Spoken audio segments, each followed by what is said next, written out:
Kama ulivyo utaratibu, ni muda mwafaka ambao mara nyingi tunakutana hapa. Kwa hiyo ni mara kwanza kukutana YouTube channel yetu na bado hujasubscribe, jambo ni moja tu, subscribe alafu bonyeza alama ya kengele. Utanishukuru baadaye. Msimuliaji wako siku zote naitwa Karen Steve, ambaye anapatikana kwa simu namba 0621316026, na leo tumekuja kufunga yale au ule ukurasa wetu kwenye simulizi yetu pendwa kabisa ya Shule ya Majini. Mengi tulipata kuyasikia kwa wale ambao tulianza wote kuanzia sehemu ya kwanza mpaka sehemu ya 5, na leo ndio tumekuja kufanya hitimisho kwenye sehemu ya mwisho. Kwa hiyo ambaye ni mara ya kwanza, basi naamini ukifuata mtiririko vizuri utapata kuelewa tu imekuwaje, iliendaje na hapa tunatamatisha vipi. Usisahau kulike, kushare na kucomment, lakini yote kwa yote subscribe alafu bonyeza alama ya kengele. Hii itakusaidia kupata taarifa kila simulizi inapokuwa inatoka, unakuwa kwanza kufahamu na unakuwa karibu kupata kufuatilia. Nisiwe mwenye maneno sana, twende tukapate ule uhondo ambao naamini ulikuwa unaosubiri kwa muda mrefu. Enjoy. Tulikuwa darasani siku hiyo tukijaribu kusikiliza masomo yetu kwa umakini, lakini mawazo yetu yalikuwa yamejaa hofu na wasiwasi. Ghafla Malkia wa Majini aliingia darasani akiwa amekasirika sana. Alikuwa na sura ya kutisha na macho yake yakiwa na mwanga wa ajabu. Leo nataka niwaadhibu kutokana na ujinga wenu, alisema kwa sauti kali. Kila mtu atapigwa viboko 40. Kosa lenu ni kwamba hamjanisalimia. Tulishangaa na hofu ilituzidi. Kosa la kutokusalimia ilikuwa ni sababu ndogo sana kwa adhabu kubwa kama hiyo. Kabla tujapata muda wa kufikiria zaidi, ghafla mbele yetu ulitokea mkono ukiwa umeshika fimbo kubwa, na taratibu ukawa unakaribia kila mmoja wetu kwa dhamu ukiandaa adhabu. Salome alionekana kuwa na hasira na alijaribu kutumia nguvu zake kupambana na Malkia, lakini Kelvin alimzuia kwa haraka akimwambia, Malkia ana nguvu kubwa sana Salome, ni bora tukubali adhabu hii. Nilipoona hali ile nilihisi kama moyo wangu unapasuka, lakini nilijua kwa Kelvin alikuwa sahihi. Hatukuwa na uwezo wa kupambana na Malkia kwa wakati huu. Kila mmoja wetu alijitayarisha kwa maumivu makali ambayo yalikuwa yanakuja. Mkono ulianza kumfikia kila mwanafunzi mmoja baada ya mwingine. Sauti za viboko vilivyopigwa zilijaza chumba cha darasa na kilio cha wanafunzi kilisikika kila kona. Niliona jinsi makalio ya wenzangu yalivyokuwa mekundu na kuvimba. Ilikuwa ni hali ya kutisha sana. Ilipofika zamu yangu nilijaribu kujitayarisha kwa maumivu, lakini hakuna kitu kilichoweza kunitayarisha kwa uchungu ule. Nilipigwa viboko 40 bila huruma na makalio yangu yalikuwa mekundu sana. Nilijikaza kulia, lakini maumivu yalikuwa makali sana kiasi kwamba machozi yalinitoka bila kupenda. Salome pia alipigwa na hata nguvu zake haziwezi kumsaidia wakati huo. Kelvin pamoja na wanafunzi wengine walipata adhabu ile ile. Kila mmoja wetu alikuwa akiugulia maumivu yake. Kila mmoja wetu alijaribu kutafuta namna ya kuvumilia uchungu.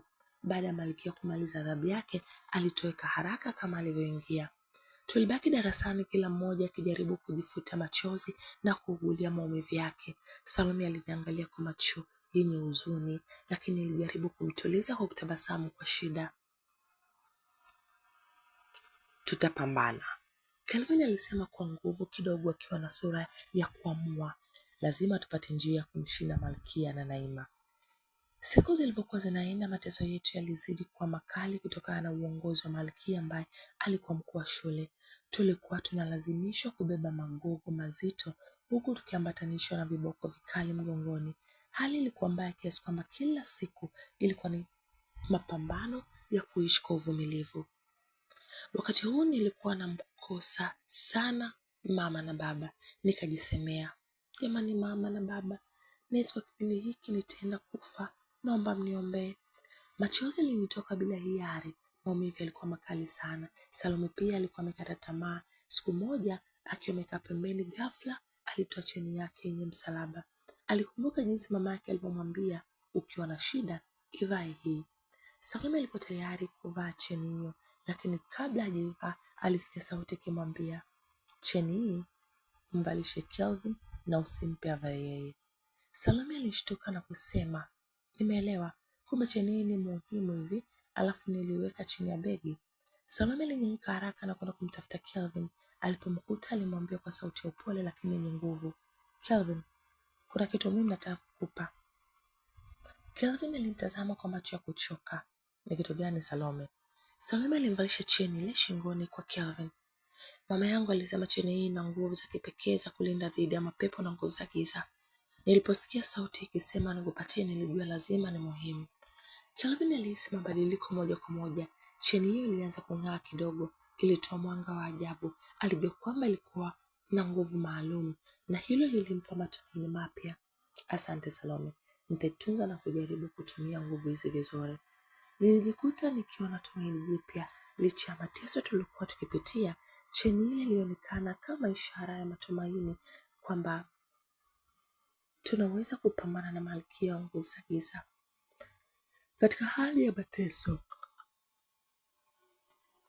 tulianza kujipanga tena, tukijua kwamba kuna njia ya kushinda. Cheni hiyo ilikuwa ni ishara ya imani yetu na nguvu ya urafiki wetu. Tuliendelea kuvumilia, tukijua kwamba mwisho wa mateso yetu utakuwa ni siku moja tu na tutapata uhuru wetu tena. Siku moja wakati mateso shuleni yakiwa yamefika kileleni, nilijikuta nikipotea katika mawazo yangu, nikiwa na mawazo mengi kuhusu maisha yangu na hali niliyokuwa nayo. Nilipokuwa nimekaa peke yangu, ghafla nilihisi kama mtu amenikamata kutoka nyuma. Kabla sijapata nafasi ya kupiga kelele au kujaribu kujitetea, nilijikuta nikipoteza fahamu. Nilipoamka nilikuwa katika mazingira mapya kabisa, ulimwengu wa majini. Ulimwengu huu ulikuwa tofauti kabisa na chochote nilichowahi kuona. Palikuwa na anga la kijani kibichi. Maji yalikuwa yakitembea hewani kama kuta za miale ya samawati, na kiumbe wa ajabu alikuwa huku na kule, kila mmoja akiwa na muonekano wa kutisha zaidi kuliko mwingine. Majumba yalikuwa yakielea hewani yakiwa na miamba mikubwa yenye kung'aa, na kila kona nilipoangalia kulikuwa na mandhari ya kutisha. Nilihisi hofu kuu moyoni mwangu na nikajua kuwa hapa si mahali pa kawaida. Nilikuwa nimeingia katika ulimwengu wa giza na mateso. Mara baada ya kuamka nilichukuliwa na kupelekwa katika sehemu ya mateso. Hapa nilikutana na viumbe waliovaa mavazi meusi, wakionekana kuwa walinzi wa giza. Walikuwa wakinicheka kwa dharau, huku wakinipiga vibao vikali usoni na mgongoni. Nilihisi maumivu makali kila waliponipiga na nilijua kuwa hawakuwa na huruma kabisa kidogo. Niliingizwa katika chumba kimoja kikubwa kilichojaa mateka wengine. Kila mmoja alikuwa na alama ya majeraha, uso wa huzuni na macho ya hofu.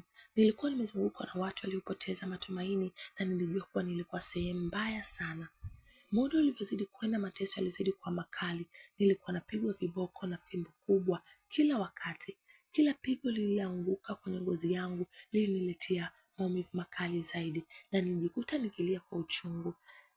Nilihisi kama ngozi yangu inachanika vipande vipande. Hawakujali, waliendelea kunipiga na kunipiga. Mikono yangu ilipigwa kwa minyororo ya chuma na nililazimishwa kufanya kazi nzito sana.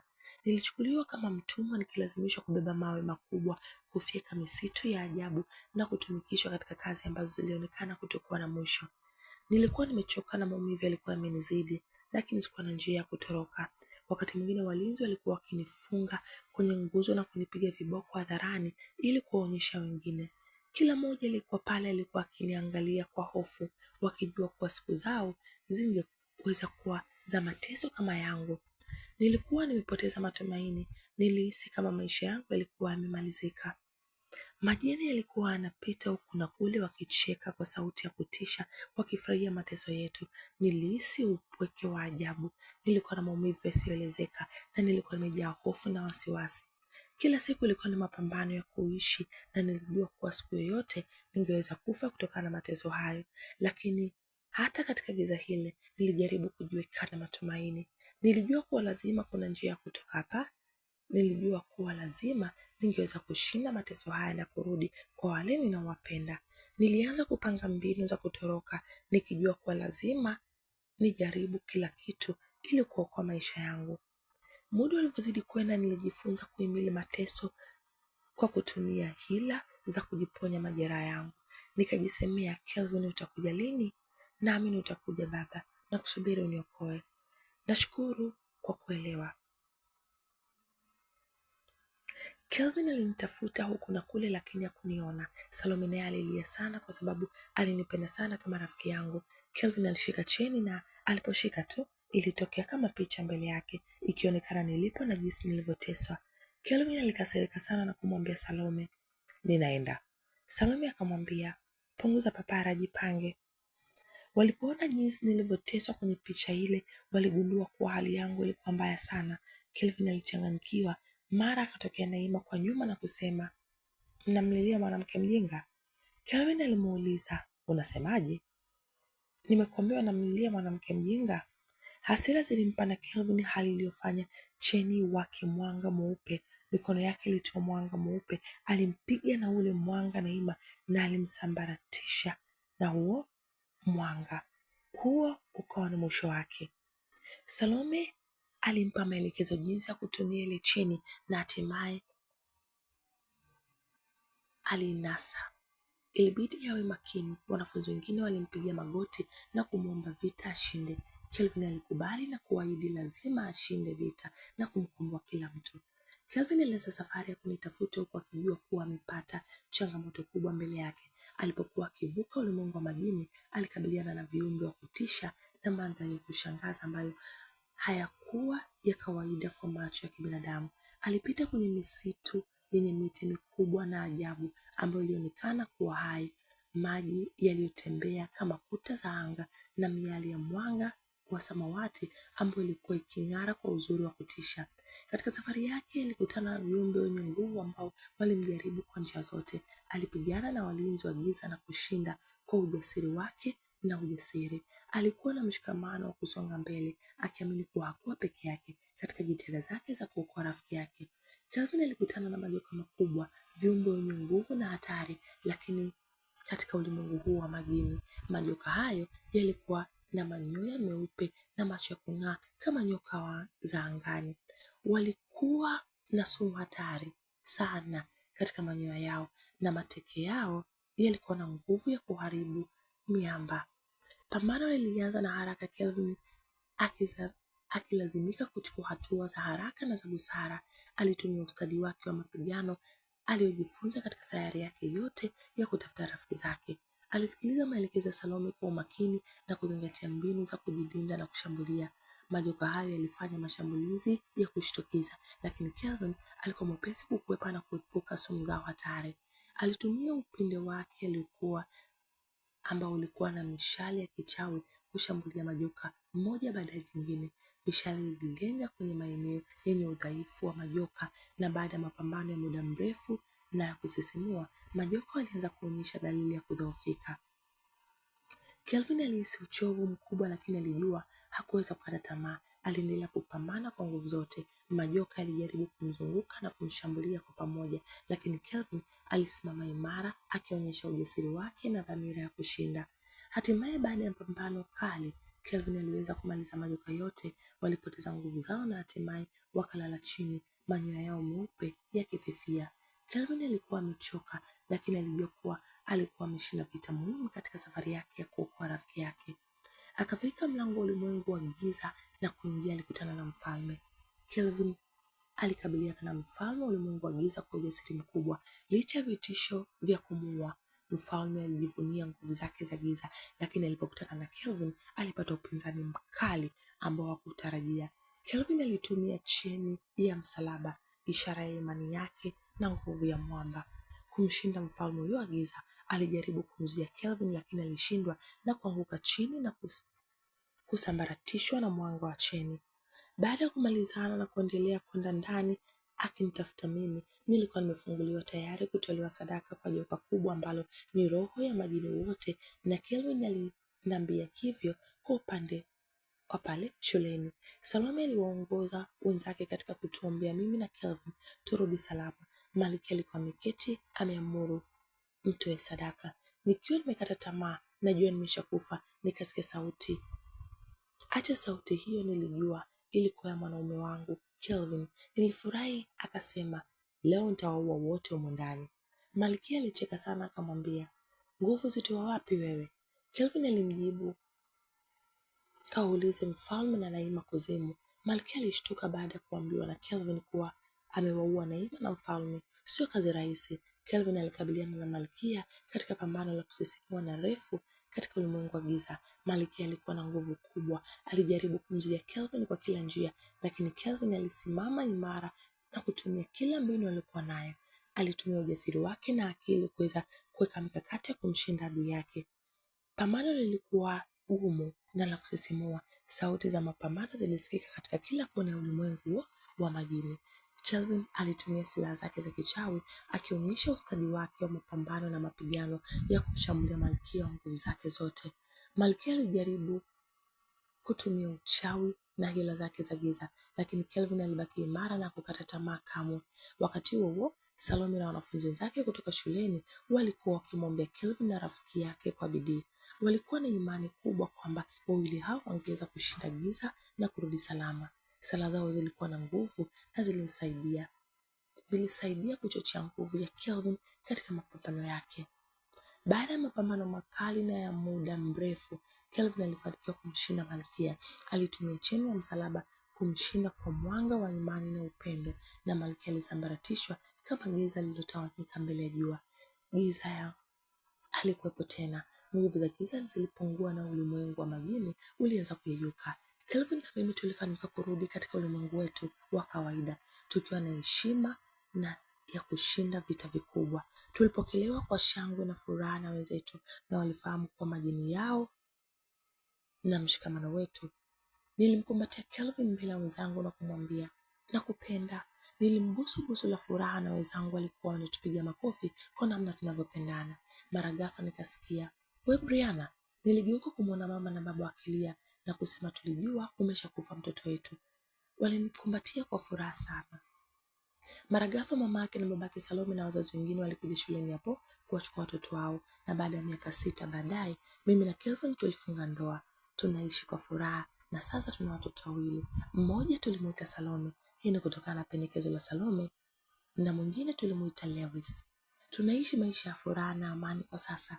Miaka 6 imepita tangu Kelvin na mimi tushinde vita dhidi ya giza. Tulifunga ndoa na sasa tuna watoto wawili, Salome na Lewis. Tuliishi maisha ya furaha na amani, lakini giza linaonekana kutoweka kabisa. Siku moja wakati tulikuwa tunacheza na watoto wetu kwenye uwanja wa nyumbani, anga lilianza kuwa na mawingu mazito na upepo mkali ulivuma. Tulihisi kitu kibaya kimekaribia. Kabla tujaelewa kinachoendelea, kiumbe cha ajabu kilitokea. Kiliongozwa na mfalme mpya wa giza. Alikuwa na nguvu kubwa na alisema, ulimwengu wa majini haujakamilika bila nguvu zenu. Tumeamua kuchukua kila kitu mlichopata na kurudisha giza. Kelvin alimgeukia, kisha akanigeukia na kusema, safari yetu haijaisha, inabidi tupigane tena ili kulinda familia yetu. Ilikuwa ni kauli ambayo aliitoa Kelvin, kauli ambayo kwangu iliashiria kwamba kweli bado hatujamaliza kazi, tunayo nafasi ya kupambana kwa ajili ya watoto wetu. Ni dhahiri majini wamerudi tena kwa ajili ya kulipiza kisasi, na safari hii tuna familia, yani tuna watoto ambao kwa hali na mali wanatuhitaji sisi wazazi wao kwa ajili ya kuwalinda. Kelvin ndo mume wangu na mimi ndo mke wa Kelvin, na Lewis pamoja na Salome ndio watoto wetu pekee wawili. Kuna kazi ya ziada ambayo iko mbele yetu. Kwa sasa huu ndio mwisho, lakini usisahau tu, mwisho wa simulizi hii ndio mwanzo wa simulizi nyingine. Naamini kuna kitu umejifunza. Siku zote kwenye maisha yako, vita yoyote unayokutana nayo, Mungu ndio suluhisho la kila kitu. Wengi tunakosea sana kwa kumfuata Mungu, kwa kumfanya Mungu kuwa kimbilio na sio tegemezi. Mara nyingi tunamkumbuka Mungu pale tunapokuwa na shida, alafu tunajisahau na kuamini kwamba tunaweza kumaliza wenyewe pale shida ambayo inakuwa kwenye hatua ya mwanzo, bila kujua Mungu anapenda tumwekee kwanza kwa kila kitu. Chochote kinachoanza chenye utata, muamini Mungu, na kwenye maisha yako yote, iwe furaha iwe huzuni, mweke Mungu mbele, kwa maana yeye ndio mwenye uwezo wa kutushindia yote na chochote. Kumbuka hakuna chenye kuweza kushinda uwezo na nguvu za Mungu. Hata hayo majini mbele ya Mungu anasaliti amri. Nisiwe mwenye maneno mengi, nadhani tuna maswali. Unadhani safari hii majini yamekuja kwa uwezo gani? Na je, yataweza kuwashinda Kelvin pamoja na Brianna? Mimi sijui. Majibu yetu tutayapata kwenye msimu wa pili wa simulizi yetu hii, ambayo leo ndo tamati ya msimu wa kwanza wa simulizi ya Shule ya Majini. Usisahau, msimulizi wako naitwa Karen Steve, ambaye anapatikana kwa simu namba 0621316026. La msingi, usisahau kusubscribe kama bado hujasubscribe, alafu bonyeza alama ya kengele, na mara baada ya kufanya hivyo usisahau tu kulike, kushare na kucomment. Nikuache hapa, tukutane wakati mwingine. Bye and nakupenda sana.